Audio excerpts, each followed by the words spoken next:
আড়ে বহরে শহর বাড়ার সাথে সাথে গত কয়েক বছরে জনবিস্ফোরণ হয়েছে অবৈধ দখলদারি।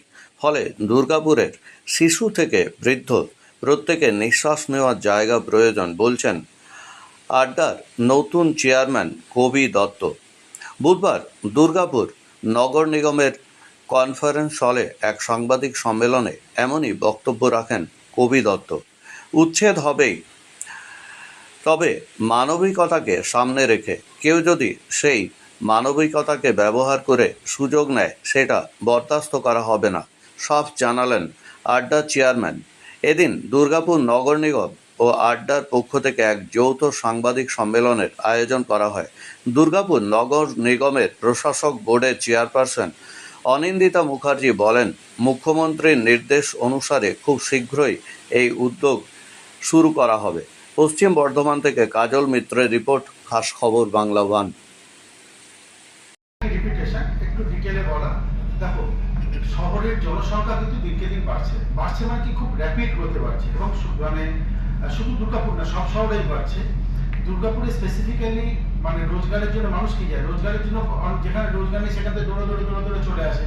কিন্তু আমাদের যে পরিবেশ, আমাদের যে পরিকাঠামোটা, সেই পরিকাঠামো কিন্তু পুরোপুরি বিঘ্নিত হয়ে গেছে, পুরোপুরি। এবার একটা তো মানুষের একটা যে আমাদের যে এত লাখ লোক, অ্যাপ্রক্সিমেটলি আজকে আমার মনে হয় দুর্গাপুরে আমরা 1,10,000 লোক থাকি কম বেশি।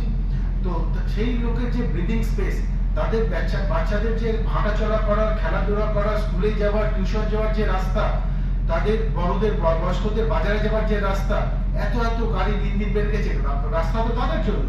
তো সব মিলে আমি আবারও বলছি, সব মিলে কিন্তু শহরের অবস্থা খুব অতি মারাত্মক। এবং আবারও বলছি, শুধু আমাদের শহর না, সব শহরেরই অবস্থা এরকম খারাপ। আবার কোনো শহর কিন্তু খুব মেনটেন করে। তোমরা নিউ টাউনে যাও, একই শহর, একই কলকাতা, দেখো আলাদা চেহারা। কিন্তু আমরা পরিষ্কার দার্থহীনভাবে আমরা বলেছি প্রথম থেকে যে আমরা কিন্তু এই যে বেনিয়মগুলো, এই যে যেখানে সেখানে যত্রতত্র একটা কুন্তি নিয়ে, একটা ডালা নিয়ে বসে যাওয়া, এগুলো আমরা মানছি না। এগুলো কিন্তু আমরা মানে সরাবো। দেখো বেকারত্ব আছে, বেকারত্ব থাকবে, কিন্তু তার মানে এই না যে যেখানে সেখানে আমি একটা জোগাড় নিয়ে একটা বসে গেলাম, এবং তার থেকে হয়তো অন্য কেউ তার থেকে কেউ কিছু কমিশন নিল বা ভাড়া নিল। সরকারের কিন্তু তার থেকে কোনো আয় নেই। এবং সেখানে শুধু তাই না, সেই জায়গাটাকে তারা এত অপরিচ্ছন্ন রাখে যে তার সঙ্গে আরো অনেক মানে ড্রেন ক্লিন হয় না, সেই তাদের জঞ্জালের জন্য, তাদের জন্য ইঁদুর হয়, মাছের একটা অস্বাস্থ্যকর পরিবেশের সৃষ্টি হয়। এবং তাদের এই জ্ঞানগম্যিটাও নেই যে তারা যদি করেও সেই জায়গাটাকে একটু পরিষ্কার রাখার ব্যাপার তাদের মেনটেন করা উচিত। তো এনিহাও আমরা কিন্তু এই পরিচ্ছন্নতার ব্যাপার নিয়ে মানে সামগ্রিক পরিচ্ছন্নতার জন্য একটা কমপ্লিট প্রশাসনিক উদ্যোগ, এবং এতে সবাই আছে। এতে এডিডিএ যেমন আছে, দুর্গাপুর মিউনিসিপ্যাল কর্পোরেশন আছে, ডিপিএল আছে, ডিএসপি আছে। ডিএসপি ওদের আসার কথা ছিল এখানে, কিন্তু একদম হঠাৎ করে জায়গাটা চেঞ্জ হয়েছে বলে আসতে পারলো না। কিন্তু দেয়ার উইথ আস। এমন না এতদিন কেউ ডাকাতি করে, আমরা যদি নদীয়াতে ডাকাতি করতে ফলো করলে মুর্শিদাবাদে চলে যেত, ওখানকার ডিস্ট্রিক্ট আলাদা। এখন কিন্তু যা হবে সামগ্রিকভাবে, রাস্তার এপারে হলে ওপারে গিয়ে কিন্তু কাউকে পার করতে দেওয়া যাবে না। কিন্তু সবটাই হবে কিন্তু মানবিকতা রেখে। কিন্তু মানবিকতার নামে কেউ যদি আমাদের উপর কোনো কিছু চাপিয়ে দেওয়ার চেষ্টা করে, সেটা কিন্তু আমরা মানবো না, পরিষ্কার করেই বলছি। আমরা সেই ড্রাইভ কিন্তু আমাদের অলরেডি শুরু হয়ে গেছে, এবং এই ড্রাইভ কিন্তু চলবে।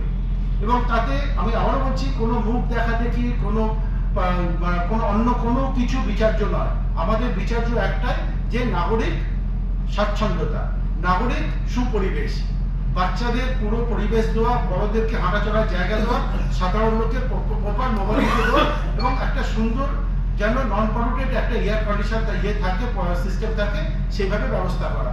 তার জন্য আবারও বলছি, তার জন্য যেটা করতে হয় আমরা কিন্তু সবাই একসঙ্গে মিলে করব। একটু ডিফারেন্স আছে, আমরা এখানে বলছি আমাদের এখানে শুধু কিন্তু এডিডিএ বা কর্পোরেশনের ইনভলভমেন্ট নেই। আবারও বলছি, এখানে ধরো তোমরা জানো ভালো করে আমাদের থেকে বেশি, এখানে ফরেস্ট, ডিপিএল, সেল, সবার একটা সামগ্রিক ইনভলভমেন্ট আছে। আজকে কলকাতা বা অন্য কোথাও কিন্তু এই সামগ্রিক ইনভলভমেন্টটা কিন্তু দরকার নেই। সেখানে 1% হলেই চলে, একটা কমিটি হলেই চলে। আমরা চাইছি একটা সামগ্রিকভাবে ব্যাপারটাকে করতে, যার জন্য আমি বললাম যে রাস্তার এপার থেকে তুলে দিলাম, ওপারে গিয়ে বসলে সেটা কিন্তু আমরা করব না। আমরা সামগ্রিকভাবে চাইছি ব্যাপারটাকে সুবন্দোবস্ত করতে পারমানেন্টলি। সবাই মিলে আমরা যৌথ উদ্যোগ নিয়েছি। এখানে আমরা ডিএমসি আছে, তার সঙ্গে আমাদের এডিডি আছে, তার সঙ্গে এসডিএম সাহেব আছে, তার সঙ্গে ডিএসপি আছে, যতগুলি প্রশাসনের আমরা ভাগ রয়েছে প্রত্যেকে, এখানে যারা প্রশাসনিক দায়িত্বে রয়েছে পুলিশ প্রশাসন, সকলে মিলে আমরা যৌথ উদ্যোগ নেব এবং সাংবাদিক ভাইদের অবশ্যই সহযোগিতা কাম্য। তাতে আমরা নেমেছি কাজে। আশা করি আপনাদের সকলের সহযোগিতা পাবো। যে যে নির্দেশগুলি মমতা মুখ্যমন্ত্রী দিয়েছেন আমাদের, সেগুলোকে যাতে মেনে চলা যায়, সেই নির্দেশ পালন করা যায় এবং যত শীঘ্রই এটা শুরু করা যায় সে ব্যাপারে আমরা উদ্যোগ নেব বলেই আজকে আপনাদের এখানে আমন্ত্রণ জানাবো। বিবাহ হলো সামাজিক মেলবন্ধন, তবে সুপ্রিম কোর্টের নির্দেশিকা অনুযায়ী বর্তমানে আপনার বিবাহকে আইনি স্বীকৃতি দেওয়া অত্যন্ত আবশ্যক, আর যার জন্য প্রয়োজন ম্যারেজ রেজিস্ট্রেশন। তবে আইনি স্বীকৃতি ছাড়াও উত্তরাধিকার প্রাপ্তি, সামাজিক আর্থিক সুরক্ষা ও পেনশন প্রাপ্তি, passport, visa, ration card, voter card, Aadhaar card, ব্যাংকের পাসবই প্রাপ্তি প্রভৃতি গুরুত্বপূর্ণ ডকুমেন্ট তৈরি করতে ম্যারেজ সার্টিফিকেটের একটা বিশেষ প্রয়োজনীয়তা রয়েছে। তাই আর দেরি নয়, সামাজিক বিবাহের পাশাপাশি বিবাহ রেজিস্ট্রেশনের জন্য চলে আসুন বিবাহ রেজিস্ট্রেশন অফিসে। ঠিকানা রঘুনাথপুর দিনুবাবুর ঘেরার পিছনে কমিউনিটি হলের সামনে। সোম থেকে শুক্র বেলা 11টা থেকে বিকেল 4টে পর্যন্ত ম্যারেজ রেজিস্ট্রেশন করা হয়। যোগাযোগের নম্বর 9635488286, এছাড়াও 700142677721।